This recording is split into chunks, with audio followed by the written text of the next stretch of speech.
Buenas noches, muchas gracias a ustedes por la invitación. ¿Cómo están por allá? Todo bien, todo impecable, Rodrigo. Agradecidos porque estés con nosotros, y partiendo porque nos expliques a nosotros y por supuesto a la gente que nos ve, ¿cuál es la misión de un psicólogo deportivo en una institución, en un club, en un grupo de alto rendimiento? ¿Cómo ustedes ayudan, o desde tu caso particular, para incrementar y mejorar los rendimientos de los jugadores? Y me imagino también que el cuerpo técnico entra en esta pasada. Bueno, es importante, lo primero, como destacar que nosotros tenemos una forma de trabajar, una forma de abordar a los deportistas que es muy distinta de lo que hacen otros psicólogos en otras áreas. Nosotros lo que intentamos hacer es tomar al deportista, ver por qué desde el punto de vista psicológico él no está rindiendo de manera óptima y tratar de ayudarlo para que eso pueda mejorarse, trabajarse, desarrollarse. Y ahí es donde nosotros en realidad trabajamos como desde el presente hacia el futuro. Nosotros trabajamos con el deportista, con lo que le está pasando ahora, y tratamos de potenciar su rendimiento modificando variables psicológicas para que disminuya la ansiedad, potencie su motivación, trabaje su frustración, etcétera. Todos aquellos elementos que en el fondo nosotros ya con todos los años hemos visto que afectan el rendimiento. Rodrigo, ¿es imposible o posible trabajar a un plantel de 25, de 26 individuos bajo esa mirada de la psicología deportiva y la neurociencia? Absolutamente, porque a ver, lo primero es que cuando uno trabaja con planteles en deportes colectivos, indudablemente que el abordaje también es de distintas áreas. Uno trabaja, por ejemplo, de manera individual con cada uno, trabaja con algunas líneas. Por ejemplo, yo en algunos clubes he trabajado, por ejemplo, ante un partido solo con los defensas y el portero, o solo con los volantes, o solo con los delanteros, y además con todo el equipo. Y a eso hoy día, en los últimos años, se ha sumado a más el trabajo que uno hace con los cuerpos técnicos. Recordemos, por ejemplo, que Joaquín Valdés trabaja casi directamente con el cuerpo técnico de Luis Enrique, asesorándolos, apoyándolos en toda la forma de poder gestionar mejor el tema del liderazgo, la comunicación con los deportistas. Entonces, hoy día esta arista de trabajar con los cuerpos técnicos se suma a todas estas formas de trabajar con los equipos. Rodrigo, ¿cómo estás? Te saluda Herman. ¿Cómo convocar la credibilidad, la seducción, conquistar a los cuerpos técnicos de los jugadores que vienen de una cultura deportiva del prejuicio, del paradigma, de la distancia con el psicólogo, que yo lo asocio a algo clínico? Estoy mal, estoy enfermo, no necesito a alguien que venga fuera del fútbol a decirme cómo yo puedo mejorar mi rendimiento. ¿Cómo ha sido esta lucha, este trabajo durante estos años para provocar que ustedes tengan un espacio en la cultura, en el mundo del fútbol? Bueno, ha sido un trabajo que yo creo que durante largos años hemos hecho. La forma es muy sencilla, la forma es a través de los resultados. O sea, indudablemente yo creo que con el tiempo los entrenadores se han dado cuenta que nosotros intentamos apoyar básicamente la labor de ellos. Si eso en definitiva, aquí lo psicológico no está por sobre ni lo futbolístico, ni lo físico, ni lo técnico, sino que está en apoyo justamente a esas áreas. Entonces, los entrenadores empiezan primero a perder un poco esta idea de que nosotros, por ejemplo, les quitamos protagonismo, les quitamos liderazgo.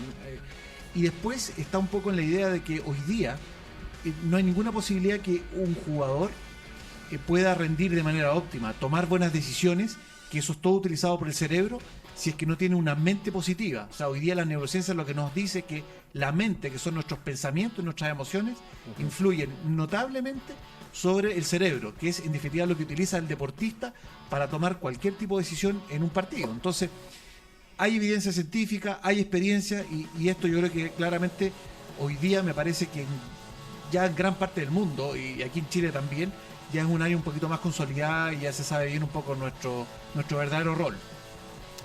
Bajo ese aspecto, Rodrigo, y ligado un poco al tema que te plantea Germán, nuestro fútbol, por historia, tiende a ser medio reacio en muchas creencias o en muchos aspectos, pero hoy día la ciencia, los equipos multidisciplinarios son los que dominan a nivel mundial. ¿Cómo encaras a un jugador en dos distintas etapas? La presión de evitar el descenso, de perder la categoría, de perder los contratos, o aquel jugador que está presionado, y perdona que reutilice el término, para conquistar un logro, un título, una clasificación. Bueno, mira, yo he tenido experiencias en ambos casos. O sea, hemos tenido la experiencia, por ejemplo, que tuvimos en el 2016 con San Luis, donde me tocó colaborar con el cuerpo técnico de Miguel Ramírez, y ahí tuvimos un equipo que estuvo prácticamente el 90% del torneo en zona de descenso, y finalmente logramos un poco salvar la categoría. Lo más importante es comprender que un jugador que está constantemente con la soga, digamos, del descenso, con esta posibilidad, ¿no es cierto?, de irse a la primera vez, es un jugador que empieza a tener dificultades en su autoconfianza, empiezan a haber dificultades en el equipo en términos de la comunicación. Hay mucha transmisión no verbal de emociones negativas. Hoy día, por ejemplo, ya sabemos que la transmisión no verbal no es solo, digamos, del cuerpo, del lenguaje corporal, sino que también hoy día están las neuronas de espejo, que sabemos que transmiten mucha información hacia los compañeros. Entonces, todo eso se empieza a trabajar para tratar de que ellos se focalicen en las virtudes, en las cosas bien, en las cosas buenas que ellos han hecho, y finalmente potenciar. Y ahí es donde viene un poco esta herramienta que hoy día también está muy de moda, que es el coaching, que es en definitiva saber, oye, esto es lo que tenemos y esto es lo que tenemos que potenciar para sacar adelante la tarea. Y fíjate que en la experiencia un poco del Cobresal campeón, recordemos que ese equipo, que finalmente se titula campeón de fútbol profesional, es un equipo que en el fondo durante una parte del torneo estuvo todavía en la tabla de descenso, en la tabla que estaba del descenso programado, todavía estaba en zona de peligro, y estaban punteros en la otra tabla. Entonces es un equipo que había que manejarlo en términos de trabajar un poco todavía esta idea de zafarse del descenso, pero también potenciando la posibilidad de que por primera vez y única vez en su historia pudieran titularse campeón. Ya 4 años de aquel momento tan histórico, pero además hubo un tema emocional también, pues sucedió, vino el aluvión, tocó, El Salvador quedó solo, y bueno, fue tan importante la presencia ahí de Rodrigo. Si bien no hay una comprobación científica, sí logran resultados en algunos deportistas. ¿Cuál es tu opinión y la mirada de la psicología deportiva? Mira, Germán, un poco la respuesta que nosotros hemos intentado dar es que las áreas deben ser respetadas de acuerdo a los profesionales que la ejercen. Es decir, nosotros hemos sentido que si el trabajo con el deportista es físico, quien tiene que hacerlo es un preparador físico. Si el trabajo es técnico, tiene que hacerlo una persona que haya hecho los cursos de técnico. Si hay una lesión, quienes trabajen con él serán los médicos, los kinesiólogos. Por lo tanto, si hay temas psicológicos que trabajar, debe ser trabajado por psicólogos. Entonces ahí viene un poco todo desgraciadamente un poco todo este tema que hemos tenido, donde personas a veces no psicólogos intervienen, y lamentablemente hemos tenido además experiencias muy negativas con profesionales que en el fondo hacen algunos cursos muy pequeños que distan mucho un poco de lo que significa estudiar psicología, porque aquí, más allá de que uno pueda trabajar con los rendimientos deportivos, hay temas psicológicos detrás. Entonces, indudablemente eso requiere que tengamos la formación en psicología para poder ir trabajando. Entonces ahí es donde se ha producido un poco este problema, y lo que hemos criticado públicamente es que nos parece increíble que, sobre todo en la selección, y teniendo claro los conflictos que hay en la selección, no haya habido un profesional realmente con preparación para poder trabajar eso. Rodrigo, hablando de un tema de la selección y de un jugador en particular, Gabriel Arias, el tema de las redes sociales le afectó mucho, lo dijo el jugador en declaraciones durante y después de la Copa América. ¿Cómo se trabaja eso desde el punto de vista de la psicología deportiva? Bueno, evidentemente ahí yo creo que hay varios temas que tocar con respecto a Arias. Lo primero es que esto nos indica que hoy día el tema de las redes ya es un tema que hay que educarlo. O sea, esto hay que educarlo desde los chicos que empiezan ya a practicar de manera fútbol profesional en los clubes, porque evidentemente ellos, claro, sienten que es una herramienta que los puede potenciar, que los puede ayudar, pero también tienen esta otra parte que también los pueden perjudicar. Entonces, el primer tema es un tema de educación, o sea, hay que tratar de educar y ayudar un poco a eso.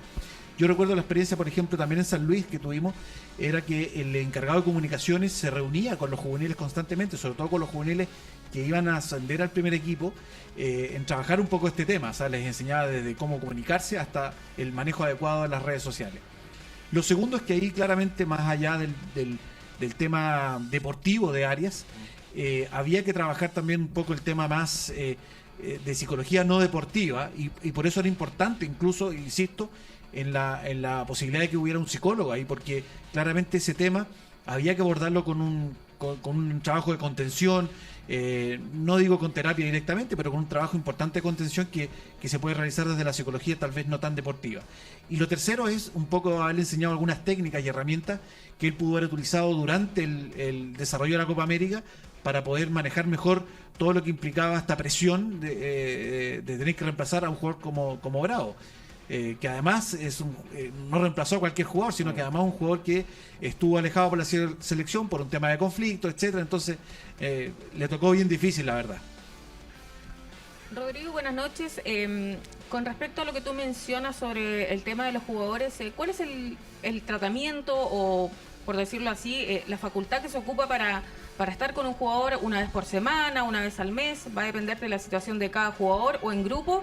Y lo otro, ¿cómo se maneja, por ejemplo, a jugadores con mucha personalidad? Te pongo el caso de Esteban Paredes en Colo-Colo y de Johnny Herrera en la Universidad de Chile. Mira, la primera pregunta que me haces con respecto un poco al trabajo, eso tiene que ver mucho con los objetivos que uno busca. Indudablemente que cuando hay objetivos que son más, hay requerimientos que son más de mayor urgencia, obviamente que el trabajo se tiene que intensificar un poco más. Y ahí la experiencia que yo he tenido en los clubes es trabajar en la medida en que necesitamos más, por ejemplo, yo les comento, el año pasado yo me integro más o menos en octubre a Cobresal por la última parte del torneo, en el tema del ascenso a primera división. Claro, yo al principio viajaba una semana a El Salvador, luego yo volvía, retornaba. Cuando ya empezamos a ver que el equipo necesitaba mayor colaboración porque el torneo se estaba acabando y había que entrar directamente al trabajo en la liguilla, obviamente ya no iba solo una semana, iba 2 semanas, acompañaba al equipo también a los partidos de visita, o sea, hubo una intensificación. Entonces va dependiendo mucho del tipo de requerimiento y de la necesidad. Y lo mismo en el tema individual, o sea, por supuesto que hay jugadores con los cuales uno empieza a trabajar y evidentemente también a algunos uno sabe que necesita un trabajo más intensificado porque a lo mejor no tienen la costumbre de hacer entrenamiento mental, entonces uno tiene que irlos apoyando, y hay otros que aunque uno se puede reunir cada cierto tiempo y con eso es suficiente para irlos apoyando. Y con respecto a la última pregunta que tú me hacías, mira, en general lo que uno intenta hacer es que todos tengan un determinado rol dentro de un equipo. O sea, uno lo que intenta hacer, y aquí me cuelgo un poco de las palabras que decía Germán al comienzo, cuándo es un colectivo o de personas o de individuos o de deportistas y cuándo es un verdadero equipo. Bueno, cuando en el fondo la sumatoria de los objetivos individuales empieza a ceder terreno para entregar una meta colectiva, es decir, cuando ya yo dejo de pensar tanto en mi objetivo individual y pienso ya un poquito en lo que tenemos que lograr como equipo, como un total, es cuando ya empezamos a entender que cada uno tiene un rol y tiene que desempeñar, pero no para mí, sino que para el equipo. Ahora, en el caso de Paredes, por ejemplo, se ha dado algo bien interesante, porque todos sabemos que en el fondo él está buscando personalmente un objetivo, evidentemente, y ahí ha tenido como la colaboración súper positiva del plantel en tratar de ayudarlo en el cumplimiento de su objetivo, que es obtener este récord como goleador, ¿no?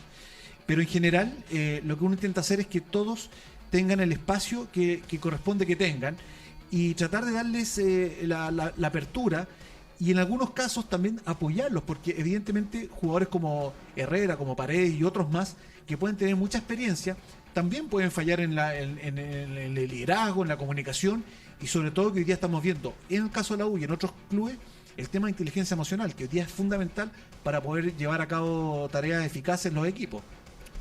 ¿Cómo definir el concepto de inteligencia emocional? He seguido a Goleman y creo que de sus estudios, en un análisis, lo puedo resumir en un concepto. Gobiérnate. Pero también hay otras miradas, como se llama hoy día desde el punto de vista que la inteligencia social, el que no se adapta al grupo, al sistema, queda fuera. Por ahí va este tema para que entienda también el del running, el deportista, el que lo está viendo ahora, el que no solamente ve fútbol, y aprovecha tus conocimientos en una asesoría express. Sí.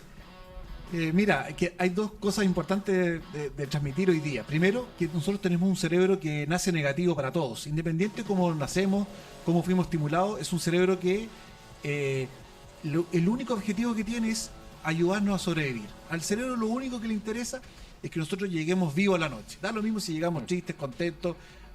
Interesa sobrevivencia. Y lo segundo es que además es un cerebro absolutamente social. hay estudios que indican de que personas que permanecieron muchos años aisladas tienen menor tasa de sobrevivencia y además son cerebros muy pobres en términos de conexiones. Entonces, esto explica un poquito que hoy día es muy necesario para poder estar en comunidad, estar en equipo, manejar y gestionar adecuadamente las emociones. Y ahí es donde se habla, más que del CI, que se hablaba hace mucho tiempo, ya no se habla del IQ o del CI, se habla claramente de la inteligencia emocional, de saber gestionar mis emociones cuando yo estoy trabajando en equipo. Rodrigo Caguas, siendo las 20:21 minutos, te agradecemos estos minutos con De Fútbol Se Habla Así. Me encantaría preguntarle por alguien, pero es paciente. ¿Lo quieres hacer o no? No, nosotros no llamamos pacientes, llamamos deportistas, ojo. ¿Me dejas hacerle una cortita? Sí, por favor. Abusando y agradeciendo tu gentileza. Desde tu mirada externa, pero teniendo algunos antecedentes, ¿cómo se puede generar un ambiente propicio para solucionar el conflicto interno de la selección? Mira, ahí yo creo que lo que es interesante, bueno, ahí está el concepto un poco de inteligencia emocional, o sea, cómo entender, ¿no es cierto?, que hay un conflicto que está desatado hace prácticamente muchos meses ya, y no ha habido alguien que pudiera decir, ¿sabes?, juntémonos, conversemos y trabajemos un poquito esto. Ahí hay un tema de gestión de emociones, o sea, cómo entender que finalmente el objetivo de la selección, el objetivo del grupo, tiene que ser más importante que el objetivo mío, y hay cosas que se tienen que conversar. Pero ahí también parte mucho el tema del liderazgo. O sea, si llega un entrenador, ¿no es cierto?, líder, indudablemente, y él no toma esto y no se hace cargo, es muy difícil pedirle después a los deportistas, a los liderados, que ellos puedan autogestionar esta situación. Entonces, aquí yo siento que hay que trabajarlo con los jugadores, pero también tiene que ser trabajado desde hoy día quienes comandan el proceso de liderazgo. O sea, que en este caso sería Rueda. Reinaldo Rueda. Claro, Clarísimo. Interesante, profundo, Sí. pero me escribe ya, Y tiene que haber un pregúntele. psicólogo deportivo, que no lo hay. Exacto. Bueno, a partir de este año, tú sabes, a partir del 2020, Rodrigo, por obligación las divisiones menores, todos los clubes, si no van a perder puntos, así como tienes que incorporar una nueva categoría de fútbol femenino, tener 2, van a tener que incorporar psicólogos deportivos especialistas. Así es, entiendo que es una norma FIFA, o sea, por lo tanto esto no es solo acá en nuestro país, lo cual es bastante bueno porque valida un poco la importancia del trabajo psicológico. Y ojo, que claro, aquí lo hablamos en divisiones menores porque entendemos que ahí es una edad importante para moldear ciertas conductas, pero hoy día sabemos que nuestro cerebro cambia todos los días hasta el último día de nuestras vidas, por lo tanto, trabajar también a nivel profesional con los adultos tiene mucho sentido también desde el punto de vista psicológico. Saludos a Juan Carlos Gaete. Un abrazo, Rodrigo. Muchas gracias por estos, Se los voy a... No hay problema, Germán. por estos minutos con De Fútbol Se Habla Así. Y nada, agradecerte porque de verdad el tema de la psicología deportiva es muy importante y teniendo un especialista, por supuesto, pudimos aclarar muchas dudas. Que esté muy bien. Muchas gracias a ustedes por la invitación y por la posibilidad un poco de hablar de estos temas que siempre son muy interesantes. Muchas gracias y un gran abrazo a todos.